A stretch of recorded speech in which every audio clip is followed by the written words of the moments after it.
Boa noite. Hoje é quarta-feira, 28 de janeiro de 2026. E este é o programa No Fio da História, produzido semanalmente pela Rádio Toda Palavra e exibido também em nosso canal do YouTube. Inscreva-se no canal e ative o sininho para ser notificado dos próximos episódios. Após um longo silêncio inicial, o presidente Luiz Inácio Lula da Silva se manifestou em tom crítico ao Conselho da Paz criado por Donald Trump e para o qual ele foi convidado. Porém, não teve coragem de dizer não ao conversar por telefone com o presidente norte-americano, limitando-se a pedir que a atuação do tal conselho, onde Trump se proclama como presidente perpétuo, se restringe apenas à faixa de Gaza e conceda assento a uma representação palestina. Na prática, é como pedir ao condenado que se sente na mesma mesa do seu algoz antes de seguir para o cadafalso. Ao admitir a instalação desse conselho, mesmo que limitado a Gaza, Lula fecha os olhos ao genocídio praticado por Israel com apoio dos Estados Unidos, depois de ele mesmo o haver condenado na ONU. Estaria o presidente brasileiro temeroso da retaliação norte-americana no Brasil em um ano eleitoral?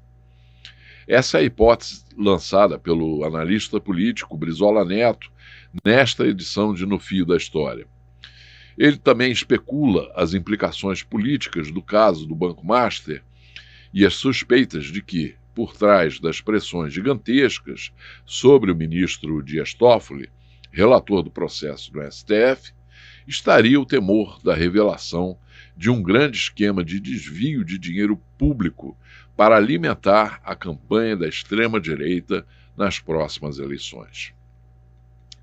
Ao final do programa, No Fio da História, traz uma homenagem a quem nunca teve medo de dizer não ao imperialismo e que, se vivo fosse, teria feito 104 anos no último dia 22 de janeiro, o ex-governador Leonel Brizola, hoje mais presente do que nunca no imaginário político brasileiro por sua coerência e patriotismo ímpares, virtudes que levaram o seu nome a ser escrito no panteão dos heróis da pátria.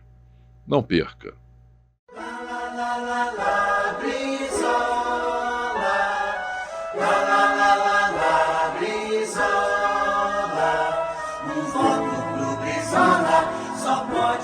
Trazer um tempo bem melhor pra se viver.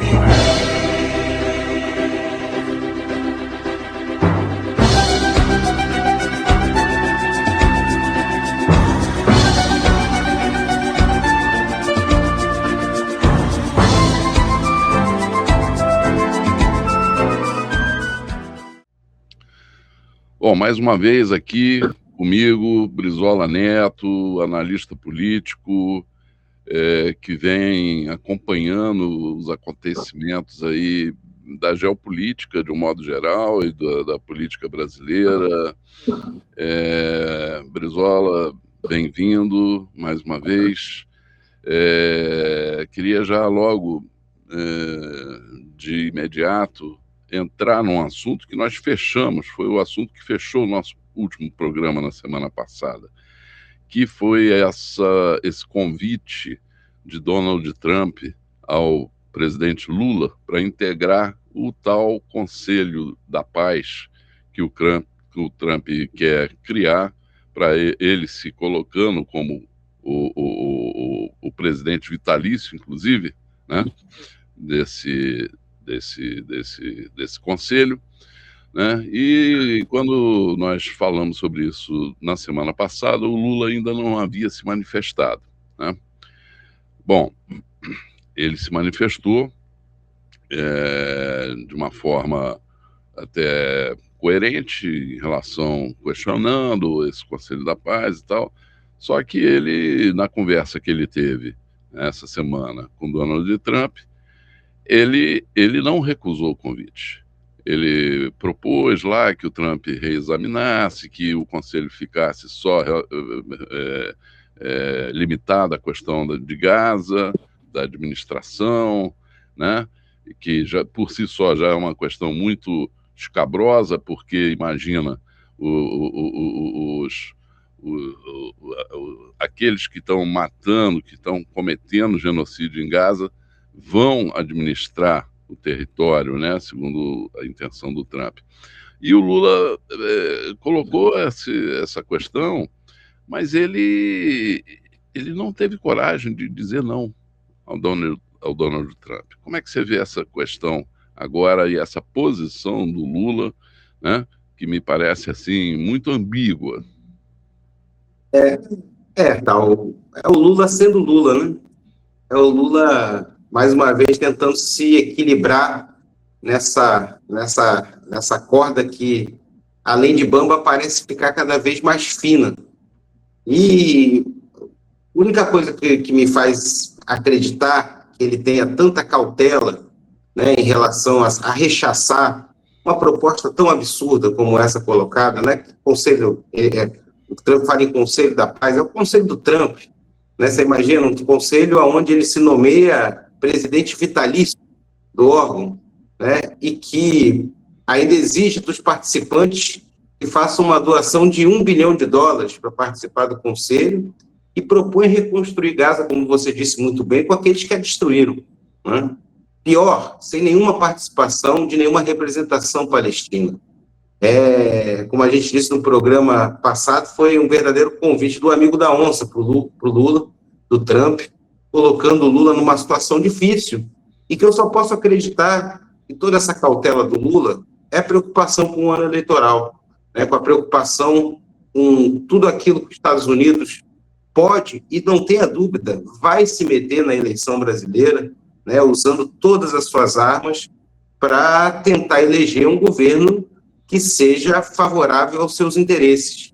E me parece que o Lula tenta disfarçar, né? O Lula tenta se apresentar, né, para o Império, para os Estados Unidos e para o Trump, como alguém que pode ser um aliado dos interesses americanos, quando isso, na verdade, a gente sabe que não é possível. Então, é como se estivesse querendo fazer um acordo para enganar o diabo. E é uma situação bem difícil que o Lula se encontra. A gente viu aí alguns movimentos dele, a gente viu, inclusive, os líderes europeus, né, que tem uma tradição de uma postura vassala em relação às ordens que saem de Washington.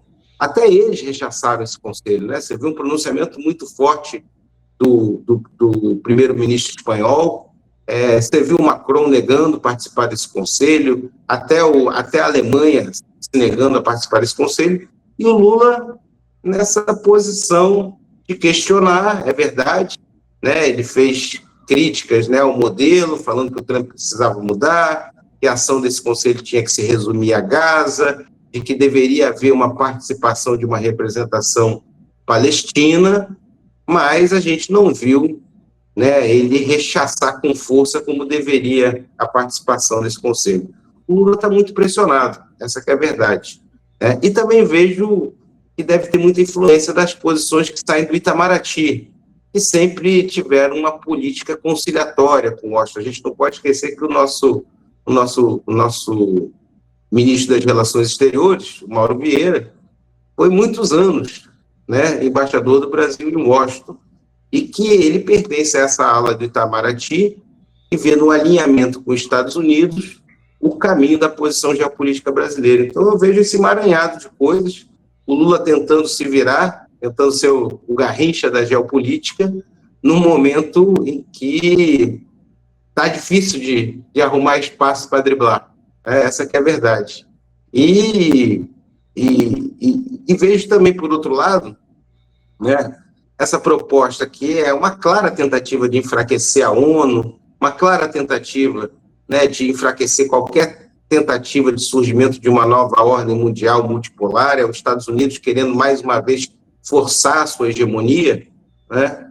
A gente vê também uma falta de articulação do Sul Global, uma falta de articulação dos BRICS, né? Talvez o presidente Lula pudesse buscar uma interlocução maior com seus parceiros dos BRICS, com a Rússia, com a China, né? Ter uma posição conjunta, né? Talvez se afirmar como uma grande liderança que ele é do Sul Global, o Sul Global o vê como uma grande liderança, para estar participando dessa questão geopolítica com peso maior. É um momento complicado, é um momento pré-eleitoral, né? Esse é um ano de campanha eleitoral, vai ter uma sucessão pesada no Brasil, e acredito que ele tem muito receio, né, da força que os Estados Unidos pode exercer na influência dos Estados Unidos, todo o seu poder direto e o seu poder indireto, né, o seu soft power aqui no Brasil, pode exercer no processo eleitoral brasileiro. Pois é, você mencionou o BRICS, né, que na verdade é um bloco, não é um bloco homogêneo, né?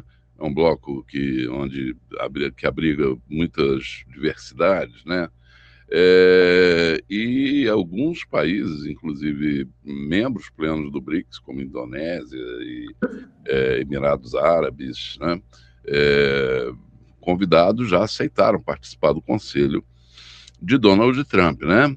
Agora, os principais atores do BRICS, né? Na verdade, o grupo original, né? O núcleo do BRICS, né? Rússia, China, Índia e África do Sul e Brasil, né? Tem tido uma postura muito valente em relação às posições de Donald Trump, né? Digo isso porque a Rússia tem as suas posições e não aceita e não vai aceitar em momento algum imposições, inclusive em relação à questão da Ucrânia, né? Está lutando ainda também contra as sanções, contra o bloqueio dos seus recursos, né? Então a Rússia não se vergou a Donald Trump, a China igualmente, da mesma forma, tem falado grosso, tem dito não a Donald Trump, né? A África do Sul também, inclusive denunciando muito enfaticamente a questão do genocídio, levando inclusive o caso do genocídio em Gaza para o Tribunal Internacional, né? Agora, o Brasil, dos 5 membros originais do bloco, é o que me parece que ainda mantém uma posição um pouco mais vacilante, né, em relação à política de Trump, apesar de toda a pressão que vem sofrendo e das tarifas que vem sofrendo, né? Como é que você vê também essa posição do Brasil no momento que realmente você tem toda a razão, os BRICS precisavam se unir, né, para estabelecer limites, né, a esse autoritarismo de Donald Trump? Eu insisto nisso que eu falei agora nessa nossa primeira conversa e tal. Acho que é um grande receio, né, nas movimentações e os Estados Unidos, os seus conglomerados econômicos, podem influir na eleição brasileira. Eu vou te dar um exemplo, né? A gente está vendo a Bolsa de Valores bater recordes sucessivos, né? E a grande razão desses recordes sucessivos aí da Bolsa de Valores, a Bolsa de Valores chegou a bater hoje os 185 mil pontos, né? Um recorde histórico, nem se imaginava. O mês de janeiro... E com uma queda histórica também do dólar, né? Do dólar. E aí você vai buscar ver o que houve. Foi o balanço de alguma empresa que estourou? Não. É recurso internacional. Né, aquele velho capital especulativo que entra e sai do país na mesma velocidade, né? E a gente vê que esses fluxos, né, do exterior, eles têm dono. São esses grandes fundos de investimento, né? Então, isso é só um exemplo do poder, né, desse poder subterrâneo e o capital internacional, liderado pelos Estados Unidos e pelos seus interesses, tem de influir, né, na situação brasileira. Então, você tem aí uma entrada enorme de capital estrangeiro na Bolsa Brasileira, né? Isso pressiona o dólar para baixo. Só para a gente ter uma ideia, agora no mês de janeiro entrou quase tanto recurso quanto o ano passado inteiro. praticamente quase empatou a quantidade de recurso externo que entrou no Brasil nesse mês de janeiro. E isso tem impacto direto na vida do povo, né? Porque, como a gente sabe, o povo não come dólar, mas o dólar está no preço do pão, o dólar está no preço do combustível, o dólar está no preço da passagem de ônibus, o dólar está presente no frete, no transporte do arroz, do feijão, e isso é uma coisa que define muito o humor do eleitor brasileiro, né, no processo eleitoral. Esse é só um exemplo dessa capacidade de influência que os Estados Unidos têm, né, de influenciar os humores da população brasileira. Fora, né, o aparato midiático, né, a mídia oficial está sempre ligada a esses grandes interesses, o próprio sistema financeiro, né, que o sistema financeiro nacional ele é intimamente ligado, né, aos interesses do capital internacional. Então, acho que há uma conjunção de fatores, né, da conjuntura política, da força política e da capacidade dessas forças políticas influírem no processo eleitoral que leva o Lula a ter uma postura tão cautelosa, né? O problema disso tudo, né, é que não adianta a gente ganhar a eleição se não for para mudar isso, né? Se não for para a gente buscar eleger um projeto que devolva o Brasil a sua soberania, que devolva o Brasil a sua capacidade de ser senhor do seu destino, né? E fica claro que ou a gente cria um processo, e também isso não é feito do dia para a noite, né? Cria um processo que retome a nossa independência econômica e retome a nossa capacidade de ter políticas públicas para definir um projeto de desenvolvimento nacional independente, né, da boa ou da má vontade do capital internacional. Não adianta a gente eleger um projeto que não tem esse compromisso. Então, realmente é uma situação difícil, é uma situação em que o Lula está tentando manejar como pode. Eu não tenho dúvida que ele está mirando no processo eleitoral na sua reeleição. Agora a gente precisa saber para quê, né? Para quê? Qual é a razão da gente ter mais um mandato presidencial, garantir uma vitória? A gente não pode se contentar simplesmente com o que foi a eleição passada, da gente formar uma grande frente ampla simplesmente para derrotar a extrema-direita, né? A gente tem que formar, né, como a gente já comentou aqui, uma grande frente ampla para viabilizar um projeto nacional. E não vai ser fazendo essa ginástica geopolítica que o Lula tem feito que a gente vai achar esse caminho. Certamente. Bom, e ainda temos aí também a questão latente aí da soberania, né? Donald Trump continua ameaçando a América Latina como um todo, agora muito particularmente, né? Venezuela, Cuba, né? Colômbia, agora mesmo ele voltou às suas baterias contra Cuba, disse que o regime cubano está prestes a cair. Bom, isso falam disso que está prestes a cair há mais de 60 anos, né? É verdade. E os cubanos... Fizeram de tudo para derrubar, né? Tudo, pois é. E os cubanos, aquele povo valoroso, se mantém de pé e aguerrido e sustentando a Revolução Cubana. Mas Donald Trump cumpre o seu papel de opressor, de ameaçar e soltando essas bravatas todas e afrontando, né, assim, de forma muito clara, a soberania da América Latina, dos países latino-americanos, né, arrogantemente agindo para demonstrar aquilo que ele pensa e que ele diz, que nós somos um território controlado pelos Estados Unidos, né? E, assim, né, acho que esse também é um outro ponto importante, né? Porque, por um lado, né, tem setores aqui no Brasil que preferem abaixar a cabeça, né?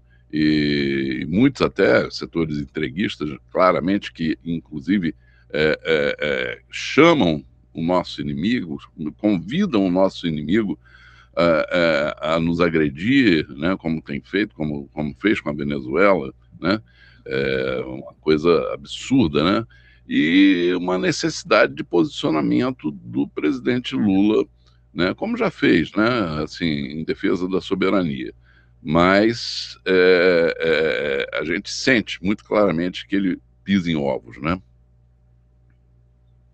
Não, certamente, assim, na verdade, o Trump ele tá rompendo, né, essa ordem mundial que foi criada a partir da Segunda Guerra Mundial, né? Ele está fazendo intervenções no mundo inteiro, né? Vide aí o que ele está fazendo na Palestina, né? Vide aí as ameaças que ele faz sobre a Groenlândia contra a própria União Europeia, que dirá na América Latina, né? Então, assim, o rompimento dessa ordem não sou eu que estou falando, essas são as palavras do primeiro-ministro do Canadá na reunião de Davos, né, que fez um discurso que é a ordem internacional baseada em regras, e a gente, vamos ser sinceros, sempre foram as regras estabelecidas, né, por esse Ocidente coletivo liderado pelos Estados Unidos, né, mas havia pelo menos um protocolo, e nunca foi muito respeitado, mas pelo menos tinha ali uma roupagem, né, de que fingia que existia um direito internacional. Esse direito internacional, nesse momento, ele foi rasgado, a Carta da ONU foi rasgada, e os Estados Unidos estão fazendo os movimentos para manter a sua hegemonia a qualquer custo. E a América Latina é o principal, é o alvo mais fácil, né? É o alvo mais fácil, é o alvo que os Estados Unidos vê praticamente como uma extensão do seu território, né? Não do povo americano, mas do território como recursos naturais, né? Da exploração do trabalho desses territórios. Se ele faz isso com o Canadá, imagina com a América Latina. E a verdade é que isso já passou do discurso, né, tá? O vídeo que passou o que aconteceu na Venezuela, né? Então, assim, há uma grande possibilidade realmente das agressões dos Estados Unidos continuarem e se agravarem no continente latino-americano. E, mais do que nunca, era importante que o Brasil, né, exercesse a sua liderança regional.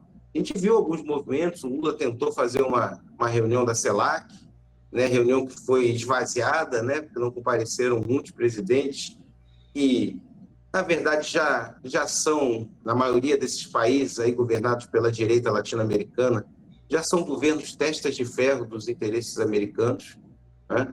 E a estratégia do Trump, mais do que do Trump, a estratégia do império americano, ela é muito clara. Ou ela coloca governos alinhados aos seus interesses, ou ela vai tentar pressioná-los, chantageá-los e até derrubá-los, como aconteceu na Venezuela, né? Não o governo, né, mas o absurdo de sequestrar um presidente, né, e mantê-lo preso, como eles estão fazendo. E a gente viu até o Lula denunciando isso, né, num encontro recente, ele falando que os Estados Unidos, né, está querendo, na base da força, na base da agressão, impor aí os seus interesses. É um momento muito delicado, que exigiria ainda mais, né, uma unidade latino-americana que, infelizmente, a gente não está vendo ser construída. Existem países que estão resistindo, a gente vê a Colômbia com uma postura muito firme, a presidente mexicana também fez alguns pronunciamentos muito fortes, e eu acho que é hora dessas lideranças dialogarem mais, né, para buscarem algum caminho para a resistência latino-americana, para a afirmação da soberania dos seus países, e dizer que não vão aceitar essa ingerência violenta que os Estados Unidos têm feito no continente. Sim. E você colocou uma questão que é a questão do Itamaraty, né, que com todas as suas glórias, né, do passado, né, mas hoje tem uma ala, um setor muito vinculado, muito ligado aos Estados Unidos, né, e assim, que convive, né, com uma ala que é a ala que sempre nos orgulhou, que foi a ala da diplomacia brasileira, que defendeu sempre o multilateralismo e defendeu agora e defende agora, né, o mundo multipolar, né, os BRICS, né, e uma voz que tem surgido nesses últimos dias muito coerente tem sido a do ex-chanceler Celso Amorim, né? Ele falou claramente com relação a esse Conselho de Paz que isso é um absurdo completo, que o Brasil tem que se posicionar contra essa medida aí, essa ação aí, essa proposta de Donald Trump. E agora, inclusive, ele também faz uma declaração importante, dizendo que nesse contexto que nós estamos vivendo, o Brasil precisa investir mais em defesa, né? Propõe, inclusive, que o orçamento da defesa seja de 2%, que eu acho que ainda é pouco, para as necessidades que o Brasil tem nessa área, para poder correr atrás do prejuízo, né, e adquirir um mínimo de capacidade de dissuasão, né, nesse mundo hoje cada vez mais feroz, né? Então, essas falas do Celso Amorim, eu acho que são muito pertinentes, sabe, Brizola? E acho que o presidente Lula poderia dar um pouco mais de ouvidos ao seu assessor especial. Verdade, Paulo. Olha, esse mundo que a gente está vivendo, né, onde parece que o que impera, né, não é um mundo de colaboração internacional, né, é um mundo onde os interesses das superpotências, especialmente os interesses dos Estados Unidos, ele não mede consequências, né, e o que vale, ele tenta impor a lei do mais forte. É claro que os países precisam pensar numa nova estratégia de defesa. Aliás, a gente comentou isso aqui quando houve o ataque à Venezuela, né, que a estratégia de defesa do continente americano ela tinha sido rompida, né, o acordo do Rio de Janeiro tinha sido rompido, porque um dos membros atacou o continente, né? A gente foi atacado, o ataque, o inimigo não era externo ao continente americano. Os próprios Estados Unidos romperam o acordo atacando um aliado, né? E, assim, não tem como a gente não mencionar, né, que nesse mundo de hoje, você ter uma capacidade militar, não digo nem de enfrentamento, porque isso é uma coisa que a gente não tem capacidade para fazer isso, né? Mas o poder de dissuasão, poder da gente ter uma defesa que coloque, né, um limite à agressão americana, é fundamental. Assim, você vê que os países, por exemplo, que têm bomba atômica, eles estão em outro patamar, né? Então, você pega lá o caso da Coreia do Norte, você pega o caso da Índia, do Paquistão, são países que não sofrem esse tipo de ameaça porque tem realmente um poder real de dissuasão. O problema é que talvez hoje seja muito difícil, né? O Brasil tem toda a capacidade de desenvolver uma bomba atômica, né? Tem cientistas, tem urânio, tem a tecnologia, né, para enriquecer esse urânio. O problema é que Fernando Henrique assinou, né, o acordo de não proliferação de armas atômicas. O Brasil abandonou o seu projeto, né? E hoje talvez seja muito difícil você conseguir desenvolver esse projeto, porque você não consegue desenvolver um projeto de bomba atômica sem a vigilância internacional. Veja o que acontece no Irã, né? O Irã, toda vez que ele tenta avançar no enriquecimento de urânio, parece que é muito difícil você conseguir manter um projeto como esse em sigilo, né? As informações, elas correm, eu acho que você precisa movimentar, importar equipamentos, né? E tem uma agência interna... Muita espionagem também, né? Espionagem, tem uma agência internacional, né, de controle de armas nucleares, né? Então, talvez no mundo de hoje, você imagina, se descobre, né, se o Trump descobre que a gente está fazendo uma bomba atômica no Brasil, né, talvez a intervenção americana fosse aqui. Talvez a gente tenha perdido esse tempo, né? E não é fácil também desenvolver uma capacidade militar que vai botar medo nos Estados Unidos. Né? Isso quem fez muito bem foi a Rússia, foi a China. Né? E são países que estão em outro patamar. Então, resta a nós, nesse momento, ter habilidade, né, na diplomacia, né, costurar. E talvez essa postura que a gente gostaria de ver uma outra postura do presidente brasileiro, talvez seja a postura possível nesse momento. Sim. Pois é. Bom, vamos aqui agora colocar uma questão, porque você falou também do nosso ano eleitoral fundamental, de uma importância enorme, né? Porque nós corremos ainda o risco, a ameaça da extrema-direita, né? Aqui no Brasil. E o presidente Lula realmente é a nossa, assim, sem dúvida, hoje, nesse momento, a alternativa mais viável para manter esses radicais e fascistas longe do poder, né? Aqui no Brasil, né? É um ano realmente que todos esses fatores aí da geopolítica, né, são importantes, podem interferir, e nós temos um caso aqui rumoroso aqui internamente, que é o caso do Banco Master, que continua envolto em muitas dúvidas, assim, muita coisa parece que ainda está no subsolo dessa investigação, né? Há uma pressão muito forte contra o relator, o ministro Toffoli, né? E é um caso curioso, porque é um agente, um ator do sistema financeiro que é defenestrado pelo próprio sistema financeiro, né?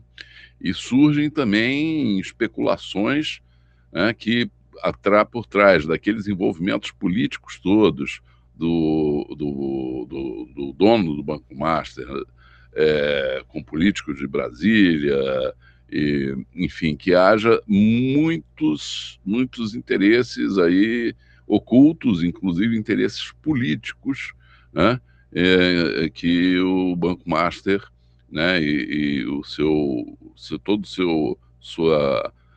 seu universo ali de participantes e colaboradores poderia estar envolvido, né? Como é que você está analisando essa questão, Brizola? Então, isso é uma bomba que envolve muita gente poderosa, né, que a gente não tem acesso às investigações, mas está mexendo muito com o mundo político. Né? Você vê, agora, essa semana mesmo, o presidente do Rio Previdência foi demitido, né, pelos seus investimentos escandalosos que fez em parceria aí com o Banco Master.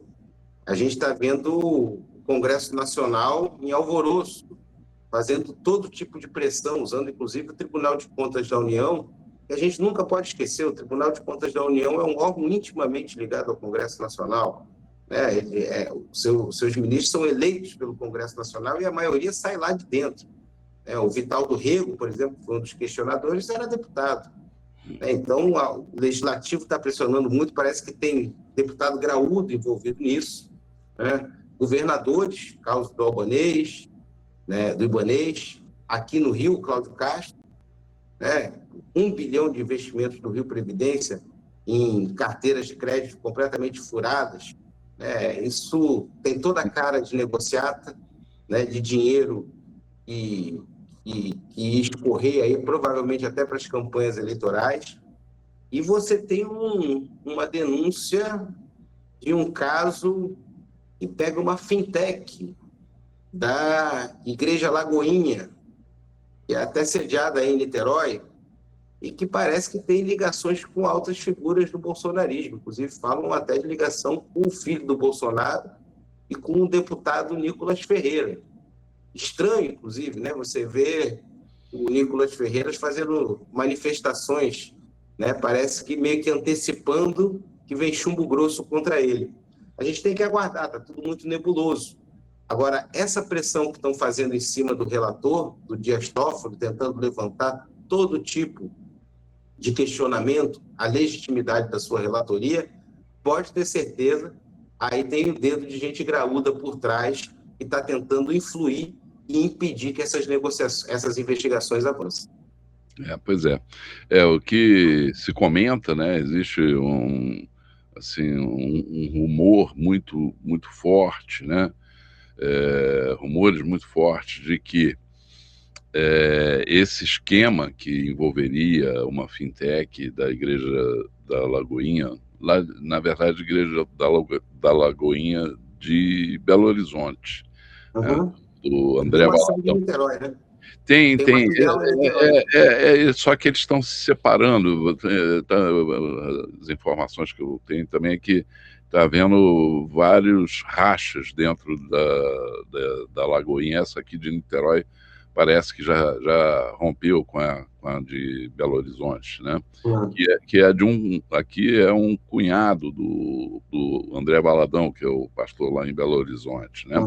E esse André Valadão, que é muito ligado ao Vorcaro, do Banco Master, né?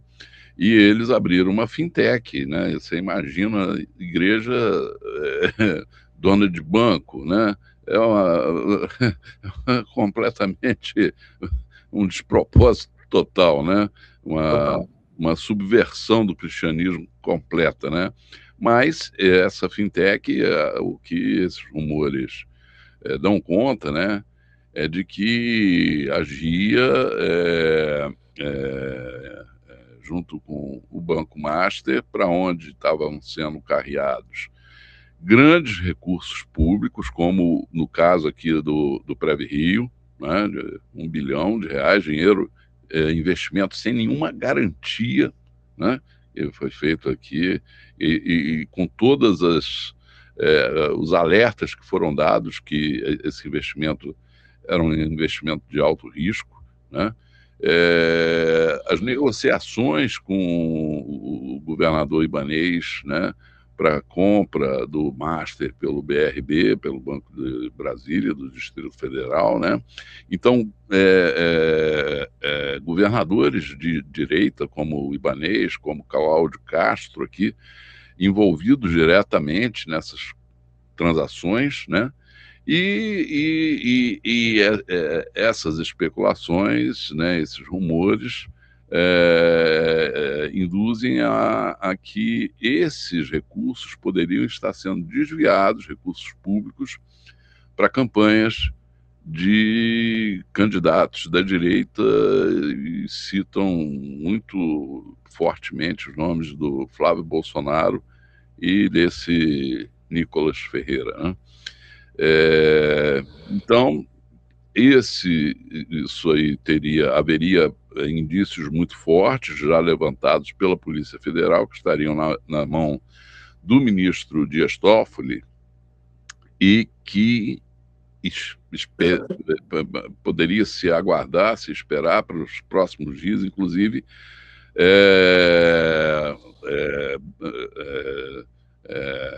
decisões aí, ordens de busca e apreensão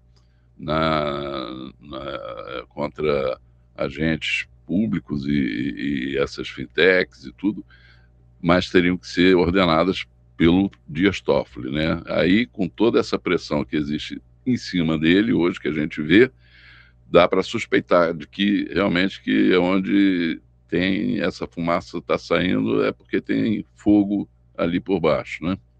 Pode ter certeza, então. Esse é um caso que vai mexer com a estrutura política brasileira, vai mexer com o processo eleitoral. Tem muita campanha que estava contando com caixa 2 aí desse Banco Master aí que vai ficar sem recurso. E acho que vamos ter revelações aí que vai pegar gente graúda da política e talvez também do setor privado. Então, eu acho que a gente precisa aguardar para ter mais informação, mas a gente tem que acompanhar de perto, porque esse vai ser um caso que essa investigação vai impactar muito a cena política nacional e certamente vai pegar a gente graúda. Esperamos que sim, né? Vamos torcer e vamos cobrar, né? Bom, Brizola, hoje estamos chegando no final do mês de janeiro e poucos dias atrás, mais exatamente no dia 22, seu avô, Leonel Brizola, né, herói desse país, reconhecido lá no Panteão dos Heróis da Pátria, né, se fosse vivo, estaria completando 104 anos. Né? O Brasil, nosso país, perdeu, com a morte de Brizola, perdeu certamente o seu maior patriota, vamos dizer assim, pelo menos da segunda metade do século passado para cá. Ele deixou um legado de luta, um legado de coerência, um legado de amor e patriotismo, amor ao Brasil, de patriotismo, como poucos, né? Basta dizer que, através dele, o povo brasileiro realizou o seu último e efetivo levante popular, que foi a luta pela resistência em 1961, na campanha da legalidade, né? Que impediu um golpe de Estado que viria depois a ter sucesso 3 anos depois. E esse legado do Brizola, ele pertence ao povo brasileiro, mas pertence muito particularmente aos trabalhistas, né? E ele está cada vez mais vivo. É um legado que é cada vez mais reconhecido, até mesmo por antigos adversários políticos dele, né? Isso me lembra muito aquela história, quando ele se posicionou, foi o único que teve coragem de se posicionar contra o Plano Cruzado, e que ele denunciou que aquilo tudo era uma armação eleitoreira e que depois das eleições tudo aquilo iria se desmoronar, como de fato aconteceu. Logo em seguida surgiu no meio do povo um bordão, né, que era Brizola tinha razão. Hoje esse bordão voltou, né? Voltou não só reconhecendo as razões do Brizola, da sua causa, do seu idealismo, mas também reconhecendo e assim, confessando, né, que falta que o Brizola nos faz. Bom, você, melhor do que ninguém, que conheceu de perto seu avô e teve esse privilégio ainda de ter uns bons anos de relacionamento com ele, não só de relacionamento familiar, mas também de relacionamento político, né? E eu queria ouvir de você, né? Quem é para você Leonel Brizola? Seu avô. Então, assim, primeiro, assim, afirmar que isso está muito forte hoje, né? Brizola faria 104 anos, se vivo tivesse, está mais atual do que nunca, né? Em tudo, né? Como você falou, na geopolítica, na defesa de um projeto nacional de desenvolvimento, na valorização do trabalho, na reivindicação de uma escola pública em tempo integral. Mas, assim, eu queria falar um pouco de umas outras características que eu conheci, né, do meu avô, mas do Brizola, que eu tive o privilégio de conviver. Eu, muito jovem, né, eu tive a oportunidade de conhecer o meu avô de perto, né? Eu, com 16 anos, eu fui trabalhar como seu secretário. E ali comecei a aprender não através de um professor que me dizia como fazer as coisas, né, mas aprender a partir da generosidade que ele tinha. Eu queria falar um pouco dessa generosidade que o Brizola tinha. Ele me chamou para trabalhar com ele, assim como chamou todos os netos. Todos os netos tiveram a oportunidade de trabalhar ali perto com ele. Eu acabei ficando mais tempo, fiquei com ele 10 anos, fiquei dos 16 aos 26 trabalhando como seu secretário particular, né? E eu vi essa generosidade de perto. E mais do que essa generosidade, uma austeridade em relação à coisa pública, né? Então, assim, uma história que eu gosto de contar bastante é que depois de alguns anos ali do lado dele, né, como seu secretário, eu quis ser candidato a vereador, né? Eu queria ser candidato a vereador na eleição de 2000. Ele candidato a prefeito, né? E aí, num ambiente ali difícil, assim, a eleição não estava muito fácil, o PDT tinha rompido com o Garotinho tinha saído do partido, né? O partido tinha perdido muitas lideranças e tal. Mas ele, candidato a prefeito, né? Bastava um pequeno gesto ali para mim, ali, que me elegia vereador. Eu me lembro, assim, os amigos ligavam, né? E eu atendia o telefone, passava para ele. E eu sempre procurei ser muito gentil ali com os amigos, amigos dele que eu atendia, criei relação com alguns. E aí eles falavam assim, o Neto é candidato, né? Vamos ajudar. E ele, diferente, né, desses líderes aí da direita, né, que fazem da sua família a sua continuidade política, ele tinha uma visão completamente diferente. Ele respondia para os amigos assim, o Neto é candidato, mas olha, o PDT, o partido tem outros candidatos também. E ele sempre me deixou claro, assim, que essa questão do legado político, ela não é hereditária, né? Na verdade, o que a gente tem ali é uma oportunidade de conviver, e eu sei que essa foi mais que uma oportunidade, foi um privilégio, de conviver de perto com quem fez a história brasileira, né? Com quem ajudou a construir esse pensamento do nosso campo. E vivenciei algumas coisas assim que assim, hoje me dão a dimensão da generosidade que o Brizola tinha, do tamanho que ele tinha. Aliás, eu só fui compreender de verdade o tamanho do Brizola, talvez no dia da sua morte, né? Quando ele faleceu, eu estava ali do lado dele, e aí a gente, né, houve a notícia, no mesmo dia, assim, que o caixão saiu do hospital, né, e que já passou ali pelas ruas, já houve uma comoção em Copacabana mesmo. As pessoas, sabe, se manifestaram, assim, iam às janelas fazer a sua última homenagem ao Brizola. E ali no dia seguinte, no dia do velório, eu vi uma das coisas mais impressionantes da minha vida, e foi a quantidade de populares, né, o povo foi ao Palácio para se despedir do Brizola. E aí teve um momento que eu saí ali do Palácio Guanabara, né, e fui andando, e havia uma fila que saía do Palácio Guanabara, ela contornava todo o campo do Fluminense, e ela ia até a Rua das Laranjeiras, e as pessoas ali esperando ali para fazer a sua despedida do Brizola. Depois, assim, o caixão saiu em cortejo, né, num cortejo até o aeroporto Santos Dumont, e uma multidão tomou ali as ruas, ali no entorno do Largo do Machado, e foram praticamente carregando o caixão do Brizola até o avião.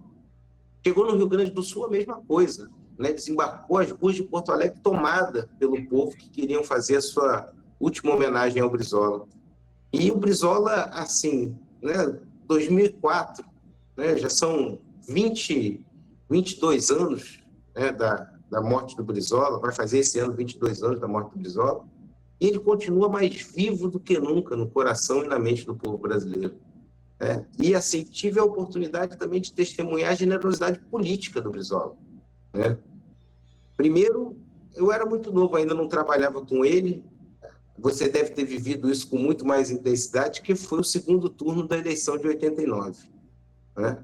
Ali o Brasil teve uma oportunidade de reconectar a sua história, né?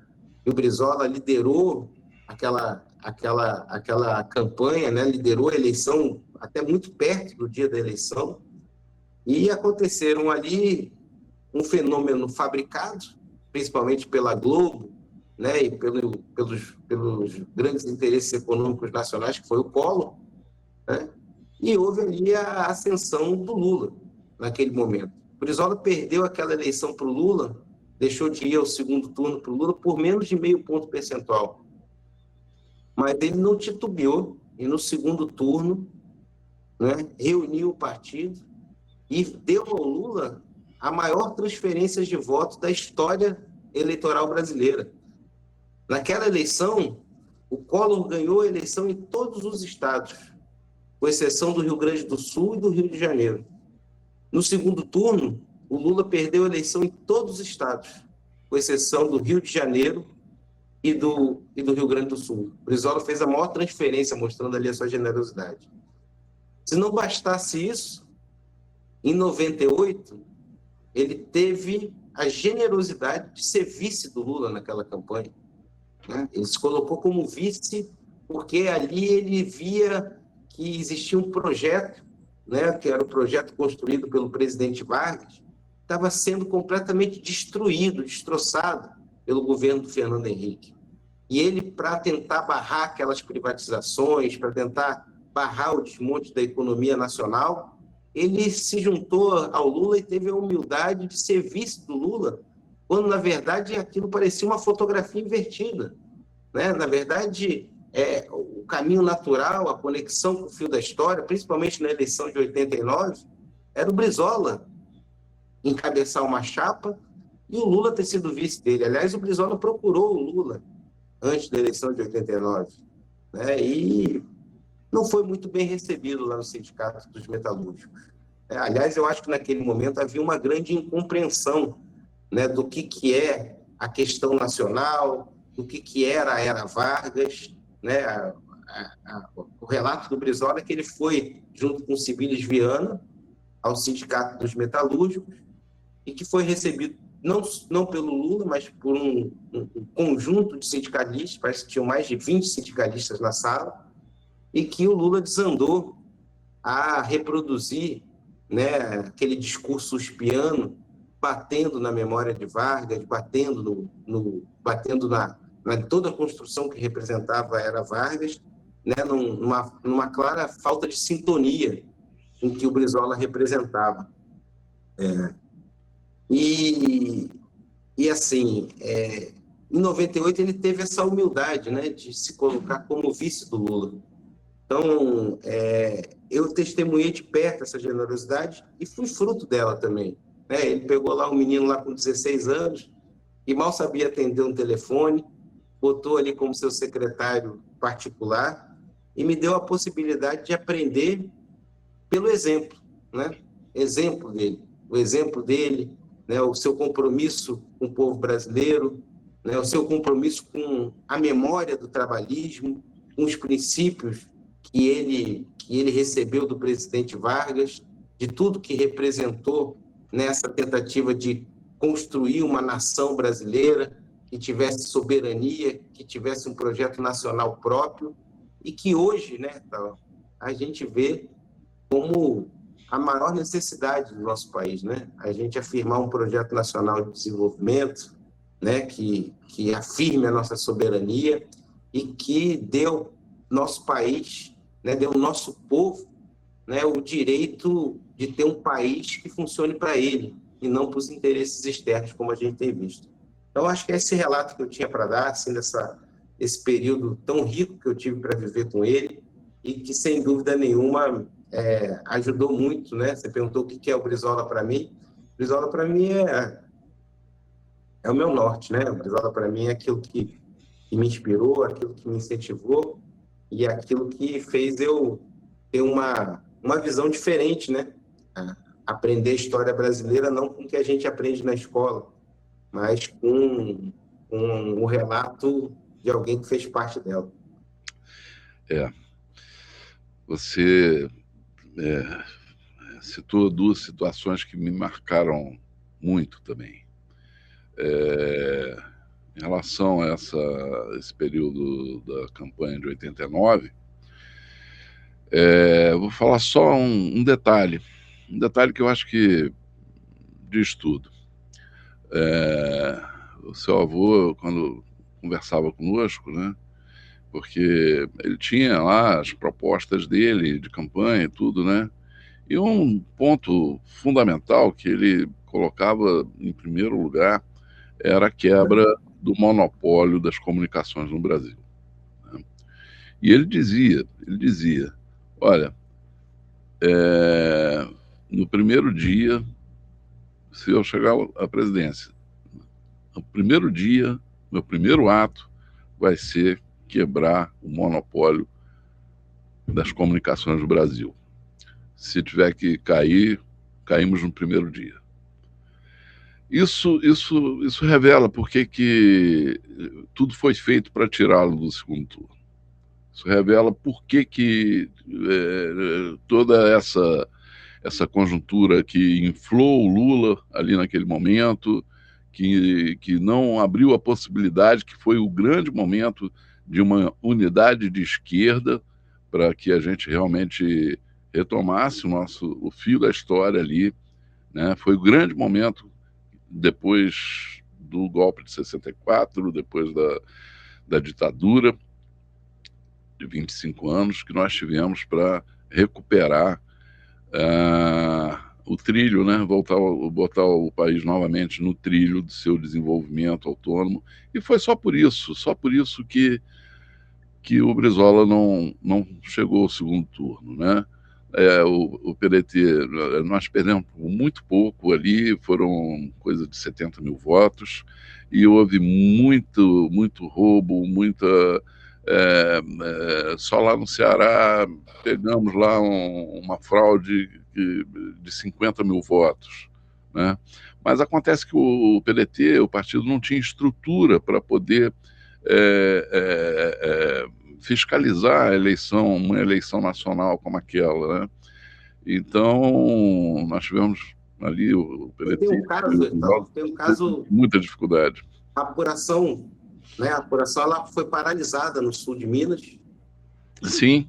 E aí havia uma proporção de votos, né? Parece que o Brizola liderava, porque o sul de Minas o sul de Minas e na Zona da Mata é uma zona mineira muito influenciada pelo Rio de Janeiro. Exatamente. Né? Exatamente. E havia uma proporção antes da paralisação que foi completamente invertida quando a apuração foi reaberta. Isso é admitido até por pessoas ligadas à campanha do Collor. Né? O Mário Sérgio Conte, por exemplo, ele conta isso, que realmente aconteceu isso ali no sul de Minas. E o fato que ali a gente perdeu uma grande oportunidade de religar o fio da história, né? É isso. A gente... Hoje está mais fácil de falar sobre isso, né? E quando a gente falava que o golpe de 64 era um golpe gestado pelo governo e pelos interesses americanos em parceria com a elite brasileira, nos acusavam de termos mania de perseguição, termos de teoria da conspiração. Hoje, a postura dos Estados Unidos e os documentos que são revelados pelo Departamento de Estado americano revelam a clara intervenção do governo americano, que fez um golpe de Estado para interromper o projeto de desenvolvimento e de autonomia e afirmação de soberania do povo brasileiro. E aí, depois da ditadura militar, surge a candidatura do Brizola, que era a religação com esse fio da história. Sim. E aí, como é que esses interesses que deram o golpe iam permitir, né, que o Brizola, o herdeiro político de Getúlio Vargas, o cunhado de João Goulart, fosse o primeiro presidente eleito no Brasil? E, infelizmente, setores, né, do campo progressista, provavelmente ingenuamente, tenham caído, né, nessa articulação que começou dentro da própria ditadura militar e, sem dúvida nenhuma, teve interferência dos interesses americanos. Agora, para fechar um pouco assim, mais para cima, eu vou relembrar uma passagem que eu tive com o presidente Lula, falando do Brizola. Eu era líder da bancada do PDT e o Lula me chamou para conversar. Na Câmara, né? Eu era líder da bancada do PDT na Câmara de Deputados e ele estava sempre com os líderes da base governista, ele me chamou para conversar. Foi a primeira conversa que eu tive, só eu com ele. E aí eu entrei lá para conversar com ele e tal, né? E ele chegou, me recebeu. O Lula pessoalmente é uma pessoa, né, agradabilíssima, né? Sabe receber, sabe encantar. E ele chegou, me deu um abraço, né? E falou: olha, Brizola, quero falar para você que eu e seu avô sempre tivemos muitas divergências. Nós brigamos muito, teu avô era muito turrão, eu também, mas nas grandes questões nacionais a gente sempre esteve junto. E vou te dizer mais. Aí ele me disse uma coisa que ficou na minha cabeça. Então. Ele falou assim: se eu tivesse em 1989 a cabeça que eu tenho hoje, a gente já ia estar governando esse país há muito mais tempo. Pois é.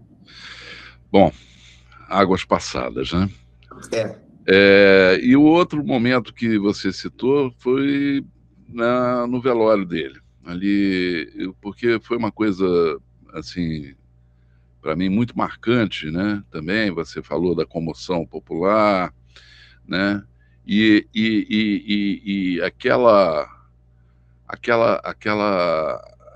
passeata do Palácio Guanabara até o aeroporto Santos Dumont, levando o caixão do Brizola, ali se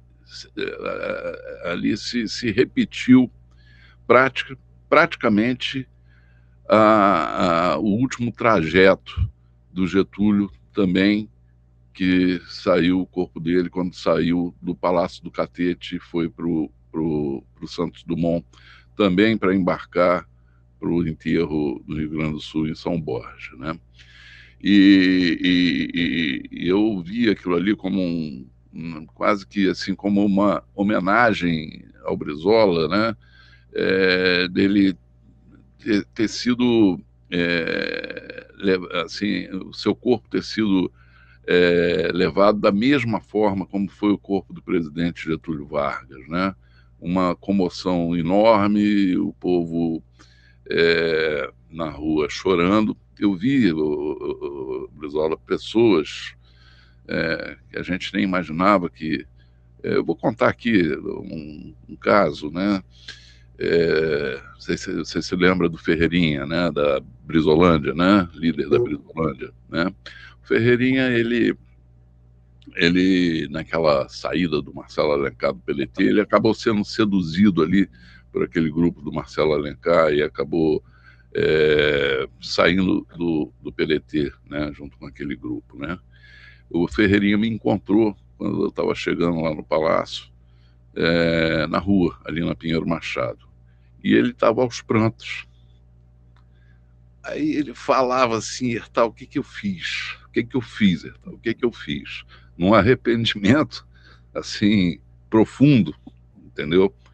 E aí, quando o corpo do Brizola é levado ali pelas ruas, ali de Laranjeiras, do Catete, uma coisa, assim, extraordinária também, uma homenagem linda também, quando passamos ali em frente ao CIEP Tancredo Neves, ali no Catete, né? Estavam os alunos do CIEP perfilados, né? E ali eles cantavam aquela música de campanha, lá, lá, lá, Brizola, lá, lá, lá, lá, lá, Brizola, o voto no Brizola só pode nos trazer um mundo bem melhor para se viver. E ali as crianças do CIEP prestaram ali a última homenagem ao Brizola. Foi ali uma grande emoção, realmente. Mas é isso, eu acho que a gente termina com essa ideia de que o Brizola tinha razão, voltou, ou seja, o Brizola está mais presente do que nunca na vida brasileira, né? Pelo seu legado de coerência, de amor ao Brasil, de patriotismo, né? Hoje, quem falou isso também, que faleceu há pouco tempo, foi Silvio Tendler, né? Eu vi quando ele anunciou que queria fazer um filme sobre o Brizola, que foi um dos últimos filmes, né, que ele fez. E o Silvio nunca foi brizolista, né? Ele até tinha críticas ao Brizola e tal. E ele falou isso, né? Até era num debate que estava havendo na BI online. E ele falou: olha, eu tenho me pegado nos últimos dias pensando nisso, que falta que o Brizola nos faz. E aí eu decidi fazer um filme sobre ele. E então o Brizola está aí, né? Com a sua coerência, com o seu amor ao Brasil, né? Ao povo brasileiro. E vamos terminar com algumas imagens e alguns clipes aí do Centro de Memória Trabalhista, homenageando esse grande brasileiro que foi seu avô. Bom, então. Bom, ficamos então por aqui. Vamos assistir esses clipes sobre o Brizola, né, produzidos pelo Centro de Memória Trabalhista. Semana que vem voltamos, Brizola. Aí, semana que vem estamos aí de novo. Valeu, Tá. Hertal. Um abraço. Um abraço. O mito. Se não fosse pela ousadia e coragem daquele menino pobre do sertão gaúcho, o mundo jamais teria conhecido o nome Brizola. Com pouco dinheiro, procurou se defender como pôde. Foi engraxate, ascensorista e até jardineiro concursado da Prefeitura de Porto Alegre. Conheceu na pele o sofrimento do povo. Brizola foi eleito deputado estadual, prefeito de Porto Alegre e logo tornou-se governador do Rio Grande do Sul. Pensaram que ele se renderia aos encantos das elites. Pisou com pés sujos de barro os tapetes vermelhos que estenderam para tentar corromper aquele líder que surgia como um meteoro no cenário político. Estendeu a mão calejada para cumprimentar os poderosos, mas nunca usou dessa mão para oprimir sua gente quando segurou pesadas canetas. Fez reforma agrária, construiu milhares de escolas. E quando alguns gorilas se juntaram para pisar nossa democracia, Brizola não vacilou.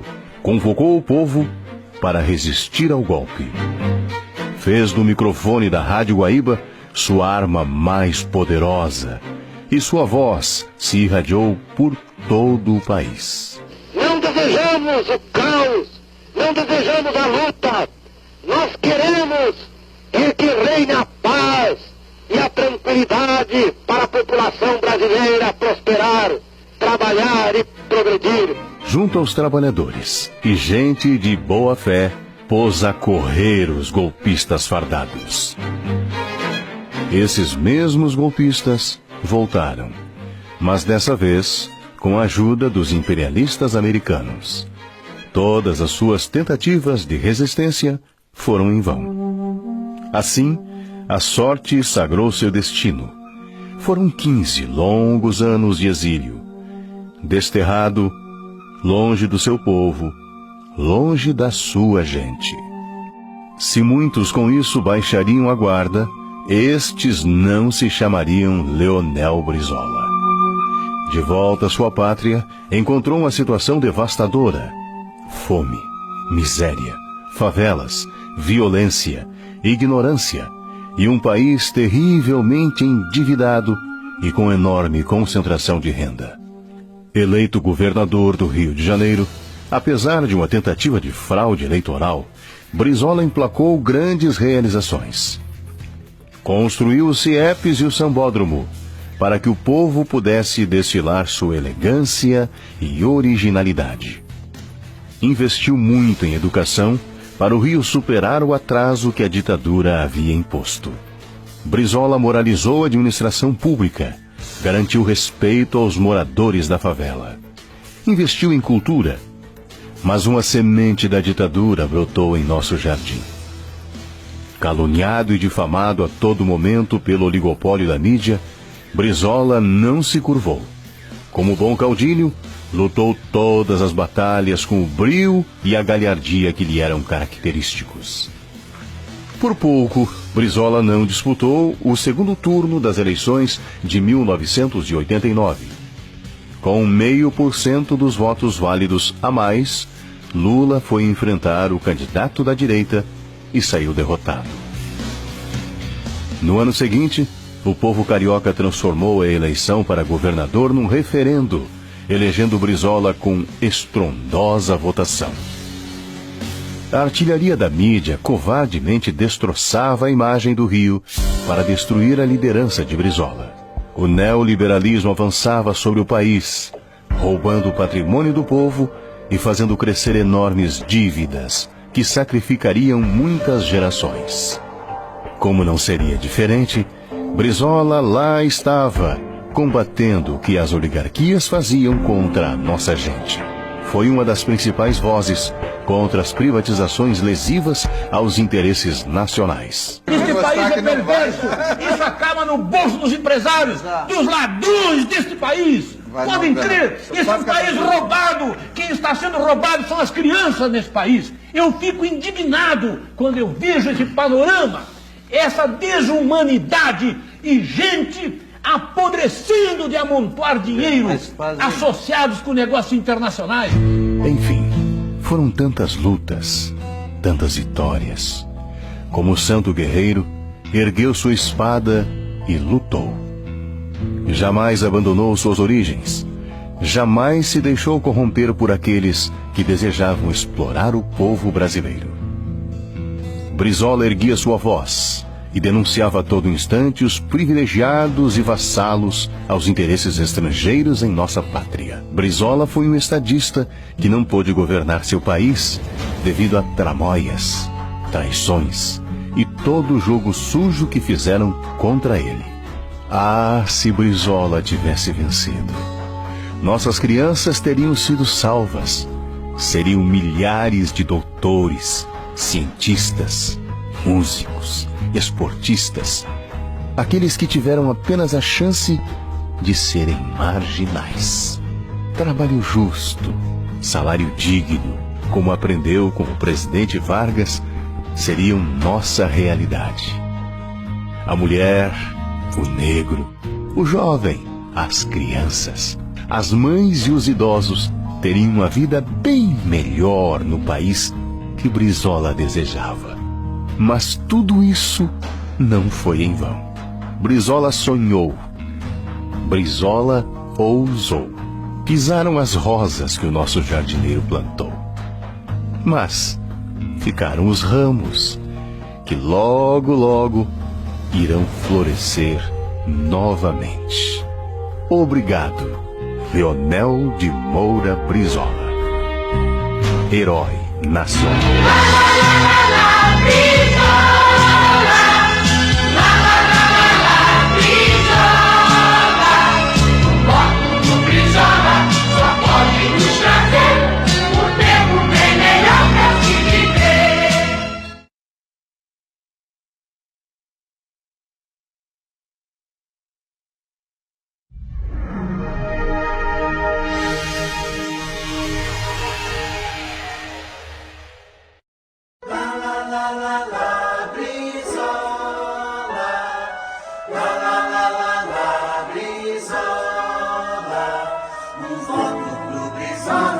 Só pode nos trazer um tempo bem melhor pra se viver.